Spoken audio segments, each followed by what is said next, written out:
आदि धर्मों के आदि प्रवर्तक आदिनाथ को नमन करूं। शांतिनाथ है शांति विधाता, तिनके चरणन माथ धरूं।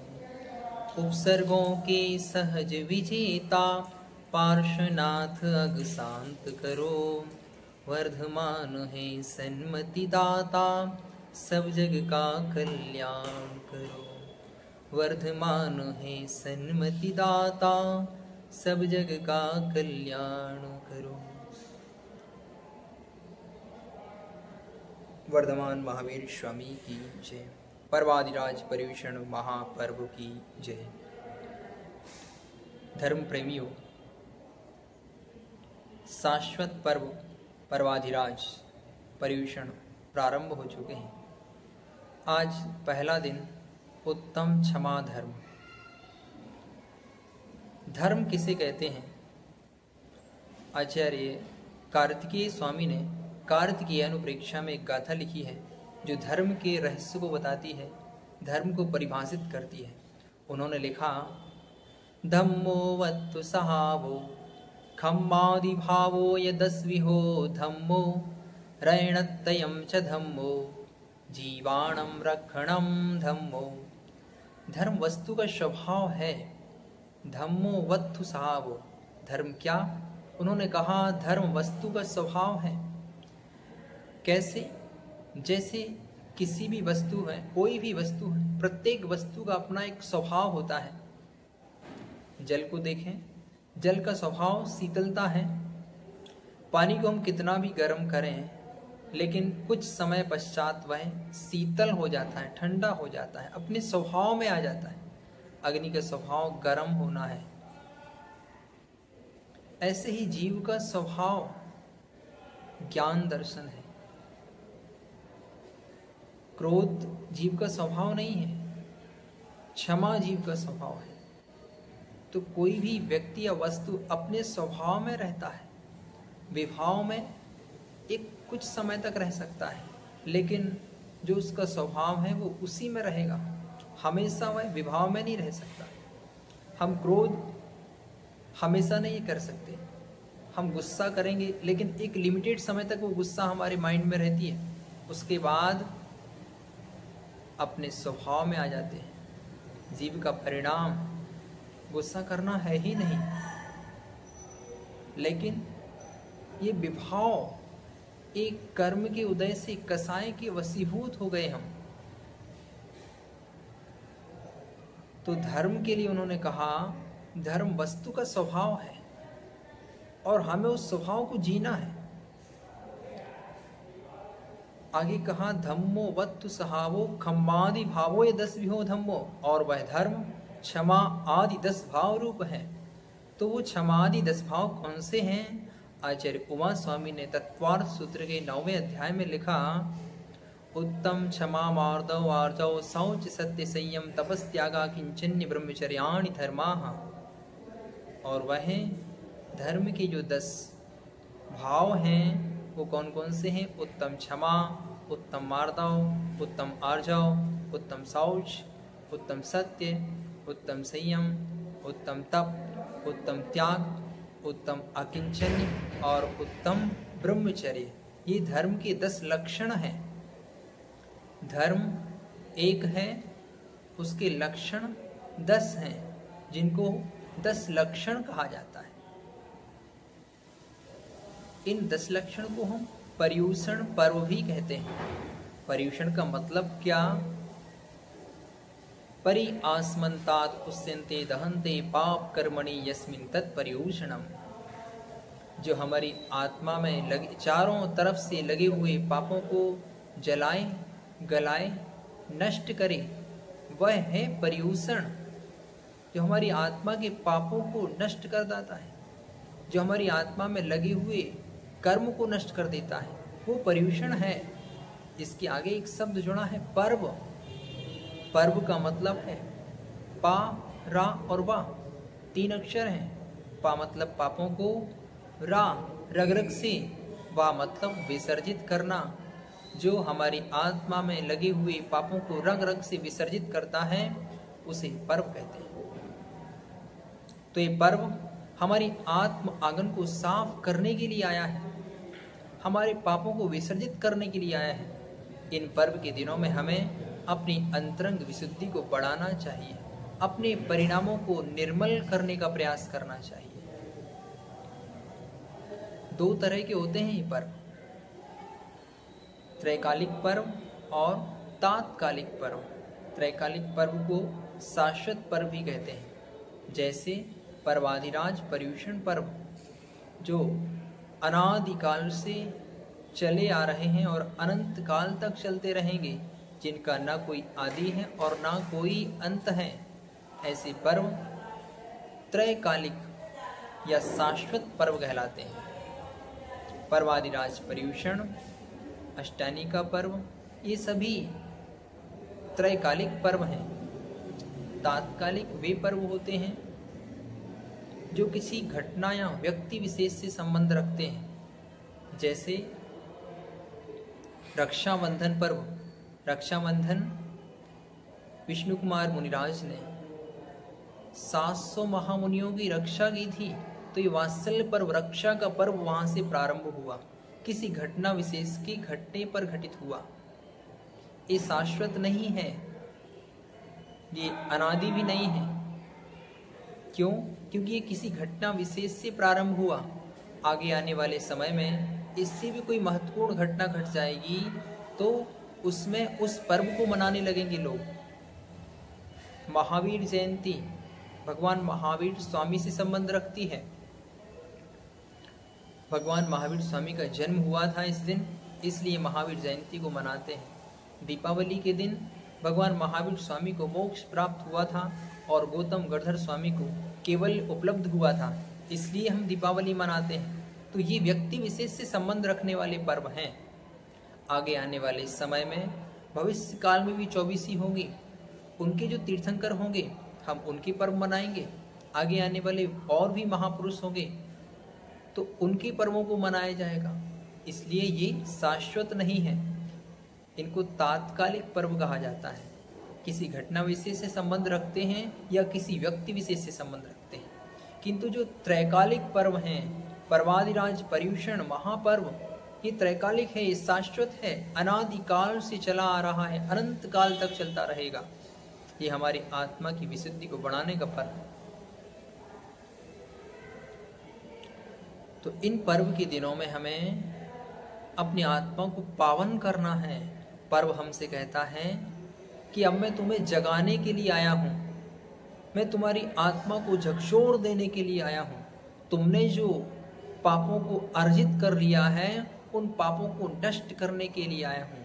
हे जीव, तुम कब तक सोते रहोगे? पर्व कहता है नहीं, अब मैं तुम्हें जगा करके रहूंगा, तुम्हारी आत्मा को पावन बना करके रहूंगा। पर्व के दिनों में हम भगवान की पूजा करते हैं, आराधना करते हैं, ये प्रयास करते हैं कि हमारा मन पाप की क्रियाओं से दूर हो जाए। जितनी ज़्यादा हो हम अपने मन की विशुद्धि को बढ़ाते रहें, परिणामों को निर्मल बनाते जाएं। पुण्य की क्रियाएं करते हैं, जाप, स्वाध्याय, ध्यान, तप इत्यादि करते हैं, उपवास, एकासन यथाशक्ति करते हैं। आगे लिखा रैणतयम च धम्मो, और वह धर्म कैसा है? रत्नत्रय स्वरूप है। जीवाणम रक्षणम धम्मो, और जीवों की रक्षा करना धर्म है।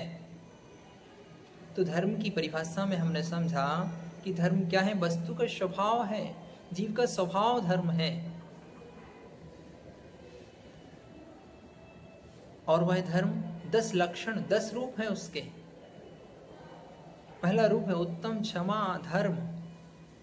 पहला दिन उत्तम क्षमा धर्म का दिन है। क्षमा के मायने क्या है? क्रोधस्य अभावम क्षमा, क्रोध का अभाव होना क्षमा है। क्रोध के अभाव में होने वाले परिणाम क्षमा रूप हैं। क्रोध का न होना क्षमा है। क्षम्यते क्षम्यते वा क्षमा, क्षमा किए जाने को और क्षमा करने को क्षमा कहते हैं। क्षमा कैसी? तो क्षमा कोई मजबूरी में नहीं करना, क्षमा हमें अपने अंतरंग से करना है, वास्तव में क्षमा होनी चाहिए।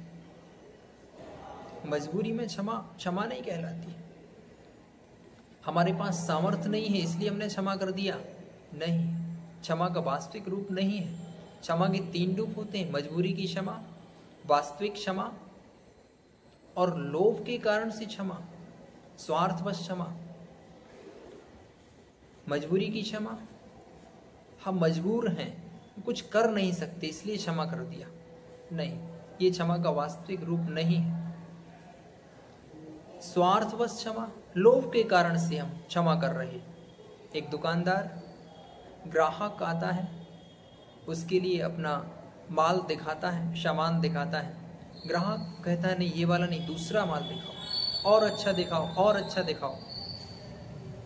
बहुत सारे आइटम दिखाता है लेकिन उसको पसंद नहीं आता।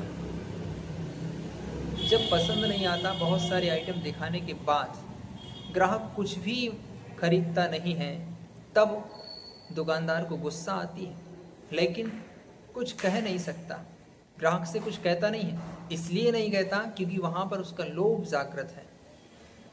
अगर मैं इससे कुछ कहता हूं ग्राहक से, तो फिर ये अगली बार से मेरी दुकान पर नहीं आएगा।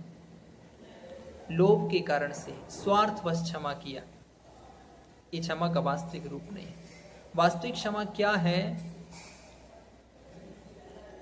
सामने कोई गुस्सा दिलाने वाला है, हमारे पास उसको प्रतिकार करने की सामर्थ्य भी है, लेकिन फिर भी हम क्षमा कर रहे हैं। किसी ने मुझे बुरा कह दिया,